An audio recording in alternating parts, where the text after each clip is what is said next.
Paano nga ba kumita sa pag-aalaga at pagninegosyo ng kambing? Ano ang ambag nito sa mundo? Isipin mo, isang simpleng kambing na kumakain lamang ng damo ay maaaring maging susi sa tuloy-tuloy na kita ng isang pamilya. Habang maraming negosyo ang nangangailangan ng malaking kapital, ang pag-aalaga ng kambing ay maaaring simulan sa kakaunting puhunan, ngunit may malaking potensyal na lumago. Pero alam mo ba na hindi lang pera ang naibibigay ng kambing? Malaki rin ang ambag nito sa pagkain, agrikultura, kalikasan at kabuhayan ng milyon-milyon tao sa mundo. Sa video na ito ay pag-uusapan natin ang kumpletong gabay sa pag-aalaga at pagninegosyo ng kambing. Mula sa pagpili ng lahi hanggang sa pagninegosyo, at malalaman din natin kung bakit napakahalaga ng kambing sa mundo.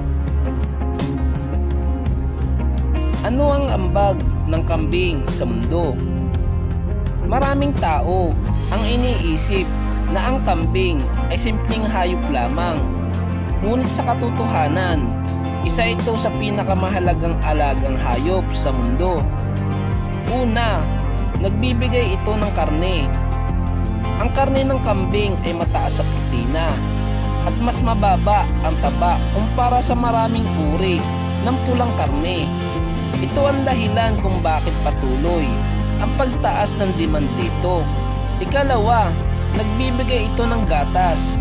Ang gatas ng kambing ay madaling tunawin at ginagamit sa paggawa ng keso, yogurt, sabon, at iba pang produkto. Ikatlo, nagbibigay ito ng pataba. Ang dumi ng kambing ay napakagandang organikong pataba para sa mga gulay, prutas, at iba pang pananim. Ikaapat, tumutulong ito sa paglilinis ng damuhan. Kinakain ng kambing ang matataas na damo at mga ligaw na halaman, kaya nababawasan ang panganib ng sunog at napapanatiling malinis ang mga bukirin. Ikalima, nagbibigay ito ng trabaho at kabuhayan. Milyon-milyong pamilya sa iba't ibang bansa ang umaasa sa kambing bilang pangunahing pinagkukunan ng kita. Ito ang pagpili ng magandang lahi. Hindi lahat ng kambing ay pare-pareho. Kung karne ang target mo, pumili ng lahing mabilis lumaki, gaya ng boar. Kung gatas naman ang gusto mo, may mga dairy breed tulad ng Sianen at Anglo Nubian. Kung nais mo ng kambing na madaling alagaan sa Pilipinas, maaari magsimula sa mga upgraded native goat na mas matibay sa lokal na klima. Kapag bibili ng kambing, tiyaking maliwanag ang mga mata, makintab ang balahibo, malakas kumain, walang sipon o ubo, walang pilay, maganda ang pangangatawan. Mas mabuting bumili sa mapagkakatiwalaang breeder. Ang kulungan at pangangalaga. Ang magandang kulungan ay susi sa malusog na kambing. Dapat ito ay mataas sa lupa. May maayos na bentilasyon. Hindi pinapasok ng ulan. Tuyo ang sahig. Madaling linisin.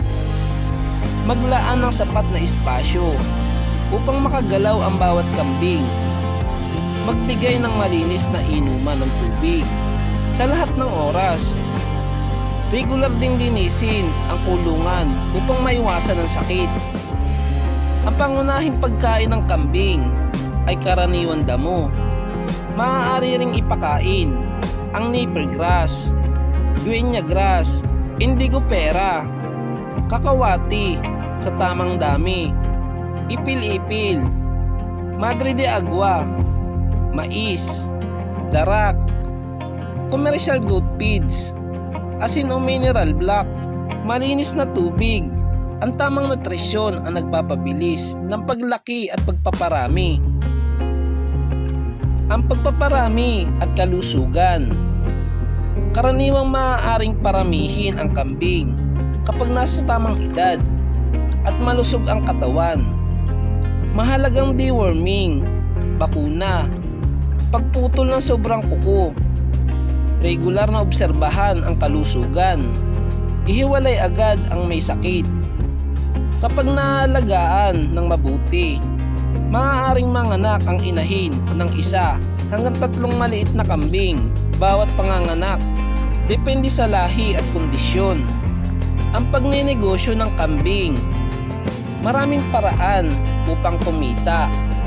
Maaari kang magbenta ng live goat, kambing na pangkatay, maliit na kambing o bagong panganak, gatas ng kambing, organic fertilizer mula sa dumi ng kambing, breeding service. Habang dumadami ang iyong alaga, mas lumalaki din ang potensyal na kita. Ang mga hamon sa negosyo, may mga panganib ding dapat paghandaan, kagaya ng sakit, tagtuyot, kakulangan ng pagkain, magnanakaw, mababang presyo sa ilang panahon, maling pamamahala. Ngunit sa tamang kaalaman at disiplina, maaaring mabawasan ang mga panganib na ito.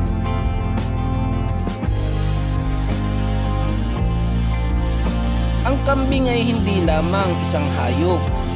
Isa itong pinagkukunan ng pagkain, kabuhayan, organikong pataba, at pag-unlad ng maraming komunidad. Sa tamang pag-aalaga at maayos na plano, maaari itong maging isang pangmatagalang negosyo na patuloy na nagbibigay ng kita. Kung may natutunan ka sa video na ito, huwag mong kalimutang i-like, i-share, at mag-subscribe sa ating YouTube channel. I-click din ang notification bell para palagi kang updated sa mga susunod na video.